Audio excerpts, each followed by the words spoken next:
Hey everyone, kembali bersama saya Hendy. Pada kesempatan ini saya akan merangkum drama Korea bergenre dark fantasy yang berjudul The Witch's Diner. Mengisahkan wanita bernama Jung Jin yang dipecat dari pekerjaannya dan juga dicampakkan oleh kekasihnya. Ia pun memutuskan untuk membuka restoran bersama ibunya. Namun usaha mereka itu bangkrut. Saat itulah seorang penyihir bernama Hira muncul di hadapannya. Penyihir itu ingin meminjam restorannya dan menawarkan makanan yang dapat mengabulkan segala keinginan para pelanggan. Tapi sebagai bayarannya, penyihir itu akan mengambil hal yang diinginkannya dari mereka.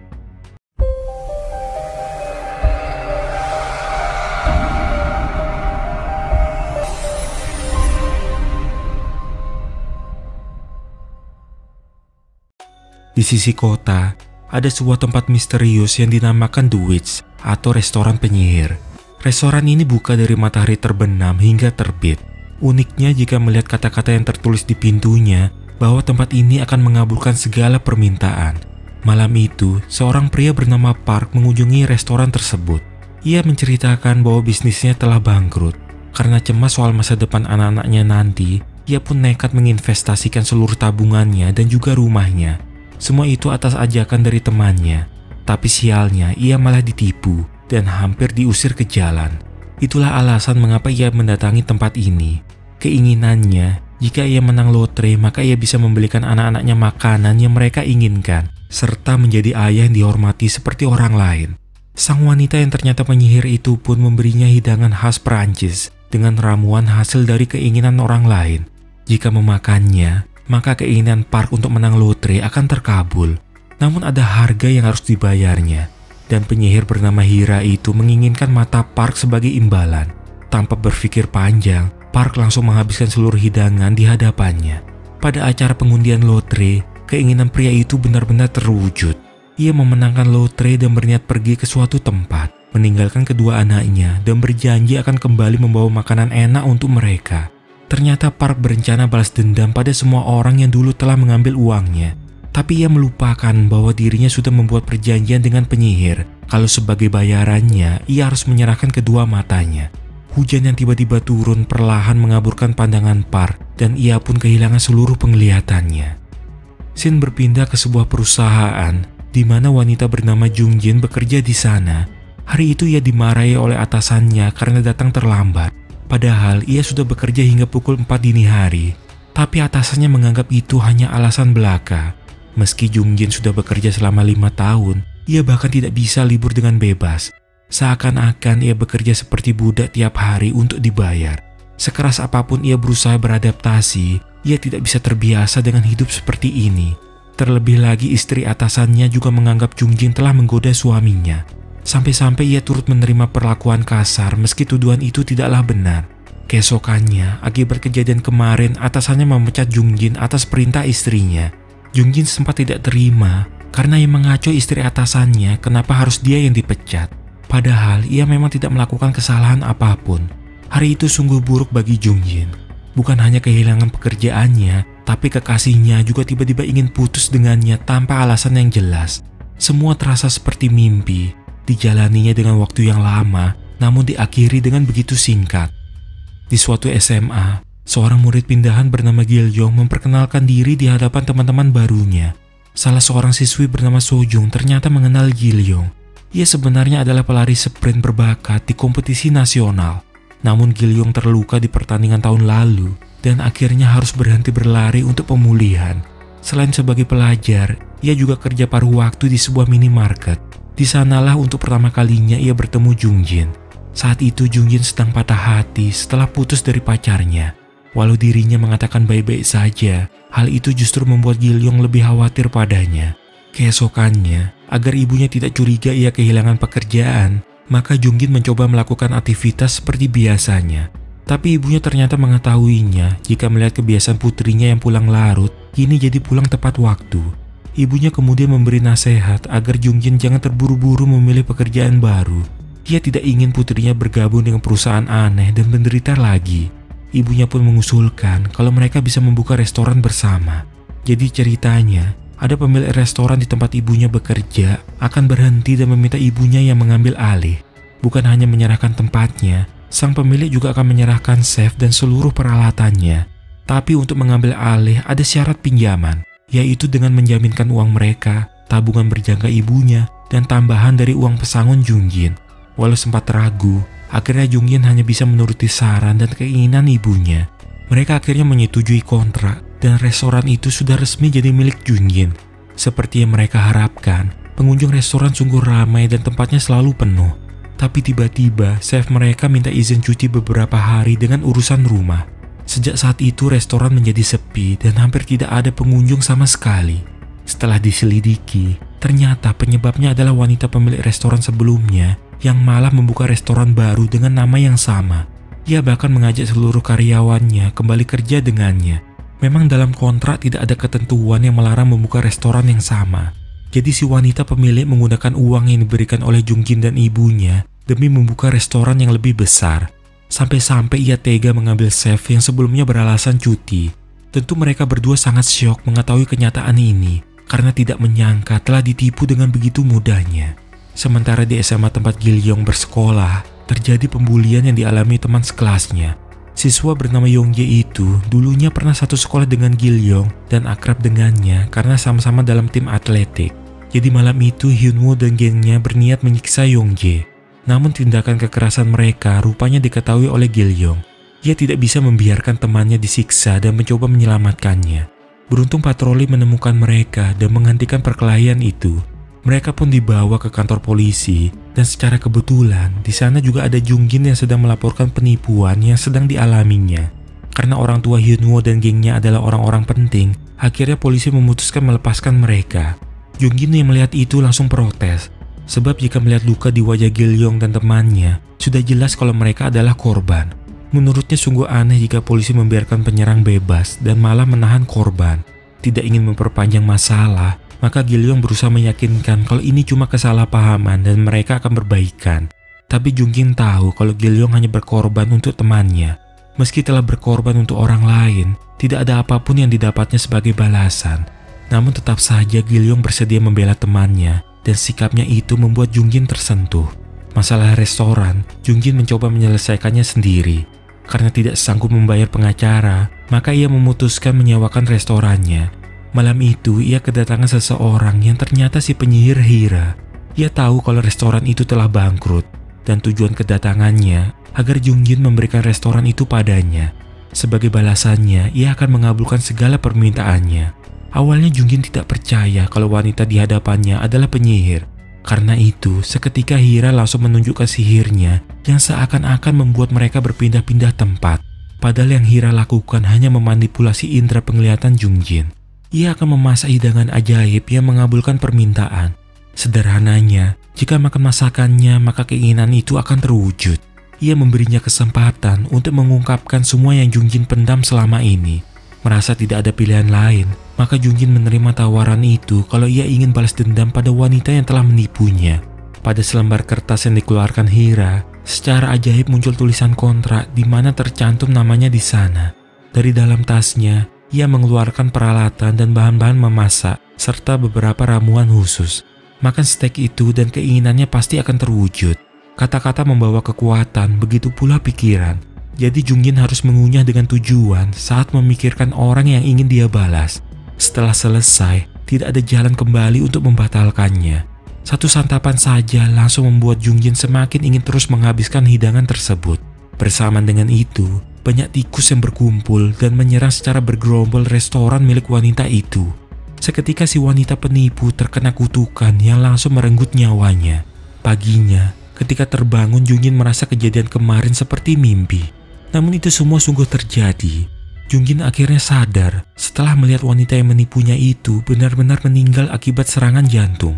Sungguh munafik jika Jungjin merasa kalau kejadian ini bukan kesalahannya. Karena permintaannya membalas dendam terkabul, maka Jungjin harus menanggung beban itu sendiri sekarang. Sementara Gilyong, dokter menyatakan kalau ia tidak bisa olahraga lagi selama 4 pekan. Peristiwa perkelahiannya kemarin telah menyebabkan cedera lutut yang dioperasi tahun lalu jadi kambuh, sehingga ia harus melewatkan kompetisi. Jika ia tidak bisa masuk universitas sebagai atlet, sama saja telah menghancurkan harapan dirinya dan juga kedua orang tuanya. Sesuai perjanjian, Sekarang restoran itu menjadi milik Hira dan Jungjin akan menjadi karyawannya. Ada peraturan yang harus Jungjin ikuti saat bekerja di sana, yaitu ia tidak boleh membantah dan juga tidak boleh makan masakannya termasuk sisa makanan. Dengan bantuan asistennya Mr. Oh, Hira pun memintanya merenovasi seluruh desain interior restoran sesuai keinginannya. Di saat itu Gilyong adalah orang pertama yang menemukan restoran penyihir. Karena merasa lapar dan penasaran, ia pun masuk. Untuk kesekian kalinya ia kembali bertemu Jungjin di sana. Jika kebetulan terus terjadi, biasanya akan dianggap sebagai takdir. Bagi siapapun yang memasuki restoran itu adalah pelanggan. Peraturannya, mereka menerima pesanan dan mengabulkan permintaan. Tentunya ada sesuatu untuk membayarnya. Tanpa diketahui keduanya, sejak awal Hira memang menargetkan Jungjin dan Gilyong yang ingin keduanya berkumpul di restorannya dengan suatu tujuan. Jungjin pun berusaha memperingatkan Gilyong agar berhati-hati dengan keinginannya. Sekecil apapun keinginannya, maka ia harus membayarnya. Ibaratnya seperti menuai apa yang ditaburnya. Tapi Gilyong sendiri justru ingin mengharapkan seseorang bahagia dan bukan ingin balas dendam. Akhirnya Gilyong mengutarakan keinginannya pada Hira. Ia tidak akan menyesalinya atau menariknya kembali, asalkan Hira berjanji merahasiakan keinginannya. Hira pun memulai ritual memasak hidangannya. Ia meminta Jungjin mengambil beberapa daun mandrake sebagai bahan yang sempat membuatnya terkejut. Karena daun tersebut ternyata bisa berbicara. Selain itu, di antara ramuan ada yang sangat menarik perhatiannya. Tapi Hira langsung mencegahnya dan menyuruh Jungjin menjauhi ramuan tersebut. Sebab di antaranya ada yang sangat berbahaya dan jika dilepaskan bisa mengambil jiwanya. Dengan mengatakan permintaan mereka akan terwujud akan mencegah kesedihan. Tapi itu tidaklah cukup untuk memberi semua orang akhir yang bahagia. Itu sebabnya penyihir seperti Hira dibutuhkan yang bertukar permintaan dengan suatu imbalan sebagai pertukaran yang adil. Tanpa ragu, Gilyong pun menyantap hidangan yang disediakan. Tapi Jungjin sama sekali tidak tahu apa permintaan pengorbanan yang dilakukan Gilyong. Malamnya, ia didatangi oleh arwah wanita yang menampung balas dendamnya. Namun semua itu hanyalah mimpi buruknya. Yang membuat Jungjin terkejut, rupanya mulai hari itu Gilyong juga bekerja paruh waktu di restoran penyihir. Dan lagi-lagi Hira merahasiakan apa alasannya. Sebenarnya apa yang menjadi permintaan Gilyong adalah ia ingin berada tetap dekat dengan Jungjin untuk waktu yang lama. Ia sadar kalau balas dendam tidak akan mengubah hidupnya. Karena penasaran, Hira menanyakan alasan permintaannya itu. Gilyong pun menceritakan kalau saat pertama kali bertemu dengan Jungjin, ia melihatnya begitu sedih dan kesulitan dalam hidupnya. Meski sedang susah, Jungjin justru berusaha menyemangati Gilyong. Karena itulah Gilyong ingin melihat senyuman Jungjin untuk waktu yang lama. Setelah mendengar itu, sebagai bayarannya, Hira ingin Gilyong mengabdikan diri di restorannya. Kejadian aneh lainnya, Jungjin ternyata mampu melihat nama-nama yang tertera di botol ramuan. Tentu hal ini membuat Hira sedikit kaget, karena hanya keturunan penyihir yang bisa melihatnya. Tak lama kemudian mereka kedatangan seorang pengunjung. Tapi tiba-tiba orang misterius itu menodongkan pisau ke arah Jungjin. Ia meminta segera diberikan uang dan semua makanan yang mereka miliki. Namun saat menyentuhnya, Jungjin seakan bisa melihat ke dalam ingatan pria itu. Mendengar ada keributan, Hira segera menghampirinya. Tapi pria itu malah jatuh pingsan karena kaget mendengar tanaman mandrake yang bisa berbicara padanya. Setelah sadar, pria bernama Yunki itu meminta maaf. Ia menceritakan kalau sudah beberapa hari tidak makan yang membuatnya jadi hilang akal. Selain itu, ia membutuhkan uang untuk biaya operasi ibunya. Yunki adalah seorang sarjana yang sudah mencoba melamar di berbagai perusahaan. Sekalipun menurunkan kualifikasinya, tak ada satupun yang mau menerimanya bekerja. Ia tak lagi sanggup membiayai hidupnya. Karena ini restoran penyihir yang mengabulkan permintaan, maka ia bisa memesan untuk mengabulkan keinginannya. Dan Yunki pun mengutarakan kalau ia ingin bekerja di perusahaan yang bagus, serta memiliki tempat tujuan. Mendengar itu, Hira pun menyanggupinya. Ia segera menghidangkan sup ayam yang akan mewujudkan permintaan Yunki. Sesuai perjanjian, itu tidaklah gratis. Yunki harus membayar dengan mengorbankan 2 jari tangannya. Setelah mempertimbangkan segala kesulitan yang dialaminya dan juga keadaan ibunya, ia akhirnya setuju dan mulai menyantap makanan di hadapannya dengan begitu lahap. Secara kebetulan ia melihat wanita yang disiksa oleh pasangannya dan meminta tolong pada Yunki. Ia memberanikan diri menghadapi pria itu sampai harus kehilangan 2 jari tangannya. Dari sini bisa terlihat kalau Hira punya cara sendiri untuk mengambil bayarannya. Keesokannya, peristiwa penyerangan ini masuk berita. di mana Yoon-ki kehilangan jari tangannya demi menyelamatkan seorang wanita. Polisi menyebutnya sebagai warga pemberani dan memutuskan memberinya hadiah. Bukan hanya mendapat hadiah, ternyata wanita yang ia selamatkan adalah putri dari seorang pengusaha besar. Wanita itu jatuh hati pada Yoon-ki yang telah menyelamatkannya, dan keinginan Yoon-ki pun akhirnya terwujud. Dalam tidurnya, Junjin kembali bermimpi melihat dirinya sewaktu kecil. Ia berlari seorang diri di antara pepohonan hingga akhirnya terjatuh. Dan ada seorang wanita berpakaian hitam yang menolongnya di sana, membuat Junjin terbangun dari tidurnya. Penasaran dengan masa kecilnya, Junjin pun menanyakan pada ibunya apa terjadi sesuatu pada dirinya ketika ia masih berusia 5 atau 6 tahun. Sebab dalam mimpinya ia bergandengan tangan dengan seorang wanita berpakaian hitam, dan itu tampak sangat nyata. Ibunya hanya menjawab kalau sewaktu kecil Junjin pernah tersesat dan ada seseorang yang mengantarnya pulang. Di balik perkataannya itu, ada suatu rahasia yang disembunyikan oleh ibunya. Keesokannya saat membersihkan dapur, Junjin melihat ada sisa makanan. Ia pun tergugah untuk memakannya dan melupakan larangan untuk tidak memakan semua yang dibuat Hera tanpa izinnya, termasuk sisa makanan. Karena itu bisa menjadi racun yang tidak dapat diobati. Ketika ia berjalan-jalan di mall, secara kebetulan Junjin berada satu lift dengan seorang penulis terkenal bernama Tom Kim. Tiba-tiba hentakan lift membuat keduanya bersentuhan. Di sanalah Junjin mendapat penglihatan kalau ia akan bertemu kembali dengan Kim. Selama di dalam lift, Kim sempat meminjam ponsel Junjin untuk menemukan ponselnya. Ia pun memungut pena milik Kim yang terjatuh di dalam lift. Dengan alasan ini, Kim mengajaknya bertemu untuk mengambil kembali penanya yang menurutnya sangat berarti. Menurut Kim, rasanya seperti takdir kalau Junjin yang menemukan penanya.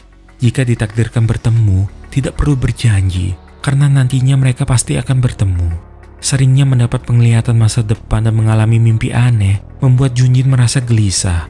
Ia pun bertanya langsung pada Hira, apa mungkin dirinya bisa berubah menjadi penyihir. Dan Hira pun menjawab kalau ia tidak bisa membuat seseorang menjadi penyihir, kecuali orang tersebut memutuskannya sendiri. Jadi semuanya tergantung pilihan Junjin, apa ingin menjadi penyihir atau tidak. Sementara hubungan antara Junjin dan Kim semakin dekat. Junjin tidak malu lagi curhat padanya dan mengajaknya ke tempat-tempat kenangan. Bahkan ketika Kim sakit, Junjin sampai rela merawatnya. Rupanya hubungan keduanya disadari juga oleh Gilyong dan membuatnya cemburu. Menurutnya Junjin pantas mendapatkan pria yang lebih baik. Gilyong bisa melihat Junjin yang sebenarnya masih menderita, tapi ia merasa frustasi karena tidak ada yang bisa ia lakukan untuknya. Apa yang dikatakan oleh Gilyong seakan benar terjadi. Perlahan hubungan antara Junjin dan si penulis Kim makin renggang. Kim selalu saja beralasan setiap kali Junjin mengajaknya bertemu, seakan ia menghindarinya. Namun 1 bulan kemudian, secara tidak sengaja ia melihat Kim sedang bersama istri dan anaknya. Perasaan Junjin sungguh hancur saat melihat pria yang ia cintai selama ini telah berbohong padanya. Ia merasa malu pada Gilyong yang pernah memperingatkannya. Bagaimana bisa ia cukup bodoh untuk tidak menyadari semua alasan Kim yang penuh kebohongan. Gilyong pun berusaha menenangkannya karena ia hanya ingin Junjin bahagia.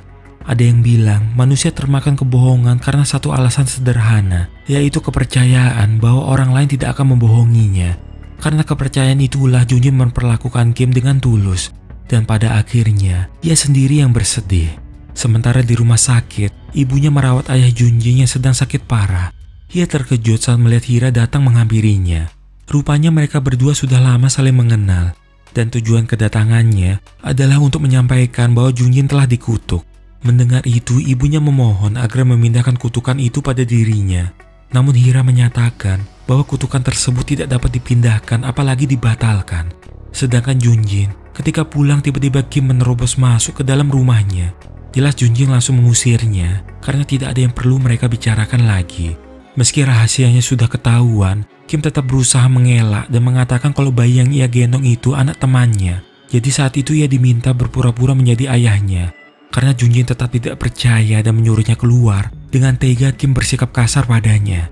Walau mengaku mencintainya, ia bahkan tidak segan mencekik Junjin yang tidak berdaya menghadapinya. Beruntung Gilyong datang menyelamatkannya, serta memperingatkan Kim untuk tidak menyentuh Junjin lagi. Setelah kejadian ini, akhirnya Junjin sadar, kemungkinan ini semua akibat kesalahannya sendiri. Ia pun menceritakan pada Mr. Oh kalau ia telah memakan sisa coklat di dapur. Padahal Hira telah melarangnya memakannya karena itu bisa menjadi racun yang tidak dapat disembuhkan. Jadi menurutnya, nasib buruknya ini adalah efek samping dari makanan tersebut. Tapi Mr. Oh meminta Junjin memikirkan lagi, kira-kira apa masalah yang paling dihindari Junjin sepanjang hidupnya. Rupanya selama ini ia terus berpaling dari ayahnya. Untuk mendapatkan jawaban, ia pun memutuskan menemui ibunya. Di hadapan ibunya, Junjin menceritakan kalau ingatan masa lalunya perlahan terbuka. Ia mengingat kalau dia bukanlah anak kandung ibunya. Dan ibunya menyembunyikan hal ini karena tidak ingin membuat Junjin merasa bersalah. Apapun kata orang, ibunya tetap menganggap Junjin sebagai putri tunggalnya. Untuk itu Junjin berterima kasih karena ibunya telah merawatnya seperti putri kandungnya sendiri. Ia hanya tak bisa memaafkan ayahnya yang telah membuat ibunya terluka. Mendengar itu, ibunya mencoba memberi pengertian kalau selama hidup mereka pasti akan terluka. Tapi tidak ada luka yang tidak akan sembuh. Ibunya tetap menikmati hidupnya dengan penuh kebahagiaan berkat kehadiran Junjin, dan tidak ada seorang pun yang dapat menggantikannya. Setelah sekian lama, akhirnya Junjin mau menemui ayahnya. Ayahnya sadar kalau telah menjalani kehidupan dengan cara yang salah, dan itulah alasan kenapa Junjin membencinya. Meski tidak berhak, ayahnya sungguh meminta maaf padanya dan memberinya sebuah surat. Kini ia tahu sudah seharusnya ia menghadapi kenyataan. Ternyata, wanita yang menawarinya permen suatu kecil adalah Hira. Ia jugalah wanita berpakaian hitam yang mengulurkan tangannya serta menuntun Junjin pulang. Semua akhirnya terjawab bahwa Hira adalah ibu kandung Junjin yang selama ini terus mengawasinya. Jadi ceritanya, dulunya Hira pernah bertemu seorang pria yang jatuh hati padanya.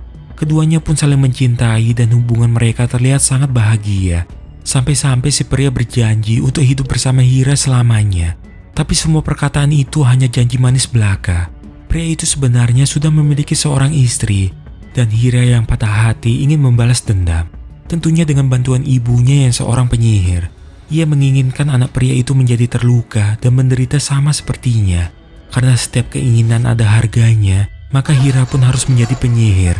Akibat permohonan penyihir yang dipenuhi dendam, berdampak juga pada tubuh Hira yang seketika terbakar dan lukanya akan terus membekas. Tak lama setelah itu, Hira menyadari ada kehidupan yang tumbuh di dalam dirinya, dan itu adalah anak dari pria tersebut. Ia pun memohon pada ibunya agar kutukannya dicabut.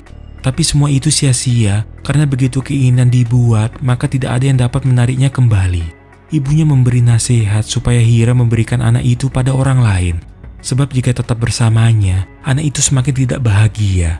Dan pilihan terbaik, ia menyerahkan anaknya pada istri dari pria yang dicintainya. Jika tidak bisa mencegah kutukan itu, setidaknya Hira dapat memperbaiki kesalahannya. Bahkan saat ini pun, ia tidak menyesal telah melahirkan Junjin. Karena saat Junjin dilahirkan, itu terasa seperti sihir baginya. Tidak seperti sebelumnya, darah penyihir dalam diri Junjin telah bangkit. Jika ia membuat satu permohonan lagi, maka ia akan menjadi penyihir. Dibanding permintaan pertamanya, balas dendam kali ini berbeda. Dan keinginannya itu ditujukan pada Kim. Junjin sendiri yang menentukan apa resepnya dan kemudian memasaknya. Seperti yang ia tahu bahwa ibu dari Kim menderita demensia dan putrinya mengidap penyakit langka. Untuk keluarganya, ia membuat kek krim stroberi serta segelas kopi yang akan membangkitkan rasa bersalah seseorang. Inilah cara balas dendam yang telah dipilihnya. Setelah menyantap hidangannya sendiri, efeknya pun mulai bekerja pada targetnya. Tidak seperti yang dialami Hira dulu, energi penyihir yang menyelimuti tubuhnya tidak membakarnya dan justru memancarkan aura kedamaian. Setelah berbagai kejadian buruk yang menimpa mereka, akhirnya antara Gilyong dan Junjin bisa menghabiskan waktu dan nonton film bersama. Dulu saat pertama kali masuk restoran penyihir, Gilyong mengira ia kehilangan arah. Namun kini ia mengerti kalau dirinya tidak pernah kehilangan arah. Ada yang ia pahami di restoran penyihir, bahwa selalu ada jalan di setiap sisi kehidupan. Hari itu adalah hari untuk jamuan istimewa. Hira dengan dibantu asistennya Mr. Oh memasak makanan secara normal tanpa sedikit pun tambahan bahan-bahan dan ramuan sihir. Dan tamunya pada hari itu adalah Ibu Junjin. Semuanya bebas memakan masakan biasa tersebut tanpa perlu keinginan dan memberi imbalan. Hira pun berterima kasih pada wanita yang telah membesarkan putrinya. Berkatnya ia bisa terus hidup. Sebenarnya wanita itu ingin punya anak, tapi ia tidak bisa mengandung. Dan di hari pertama ia menggendong Junjin, genggaman erat jarinya membuatnya mengerti. Tidak penting siapa yang melahirkan atau membesarkannya, dia tetaplah putri mereka yang cantik dan berharga. Dan baginya, bertemu Junjin adalah suatu keajaiban. Mengenai kutukan apa yang dikirimkan oleh Junjin kepada Kim, ternyata ia tidak mengharapkan kutukan balas dendam. Tapi keinginannya itu adalah sebuah doa, jantung sapi untuk membuat orang itu mendapatkan kembali hati nuraninya, dan kek krim stroberi untuk mendoakan kebahagiaan keluarganya. Setiap kali Kim melakukan sesuatu yang membuatnya merasa bersalah, maka dia akan merasakan neraka dengan sakit yang luar biasa. Itulah mengapa pada waktu itu tubuh Junjin diselimuti dengan aura kedamaian. Keesokannya, Hira berniat pergi dari restoran penyihir. Karena sekarang ada Junjin yang bisa meneruskannya sebagai penyihir. Hira menantikan menjadi penyihir seperti apa Junjin nantinya. Namun ia tidaklah sendirian, karena ada Gilyong yang telah menjelma menjadi asistennya. Saat itu, mereka kedatangan tamu yang sangat ingin menjadi penulis hebat dan menyelesaikan novel barunya. Seperti biasa, Junjin menyiapkan hidangan yang akan mengabulkan segala keinginan. Mengenai harganya, Junjin menginginkan pergelangan tangan wanita itu. Anehnya, meski telah membuat keinginan, wanita itu tidak bisa mengetik apapun. Hingga akhirnya tangannya mengetik sebuah kata, yaitu penyihir. Jadi Junjin sengaja meminta bayaran pergelangan tangan supaya wanita itu hanya bisa menulis cerita tentang restoran penyihir yang akan menarik orang-orang untuk datang ke sana. Ada suatu rahasia yang belum Hira sampaikan pada Gilyong. Kalau sebelum meninggal, ibunya pernah mendatangi Hira untuk meminta keinginannya diwujudkan. Karena merasa hidupnya tak lama lagi, ia berharap putranya bisa hidup dengan kekuatan dan kebahagiaan. Itulah keinginannya. Sebagai seorang ibu, ia tidak membuat keinginan untuk dirinya sendiri. Sebab kebahagiaan anaknya adalah kebahagiaannya juga. Hira pun berjanji akan mengabulkan keinginan itu. Namun pengorbanan yang harus dibayar Gilyong akan rumit. Karena tanpa kesulitan, tidak akan ada yang menyadari kebahagiaan yang mereka jalani. Makin kau percaya dan menginginkannya, makin mungkin untuk menjadi kenyataan. Sihir seperti itu memang ada, tak terkecuali dalam kehidupanmu. Apa yang kamu tanam, itulah yang kamu tuai. Jika kita berbuat kebaikan hari ini, maka kelak kebaikan pula yang didapat. Kita hanya punya satu kehidupan, jadi pikirkanlah sebelum berkata atau bertindak, agar nantinya kamu tidak hidup dalam penyesalan. Sekian alur cerita The Witch Diner ini berakhir. Terima kasih untuk kalian yang sudah menonton dan sampai jumpa di kesempatan lainnya.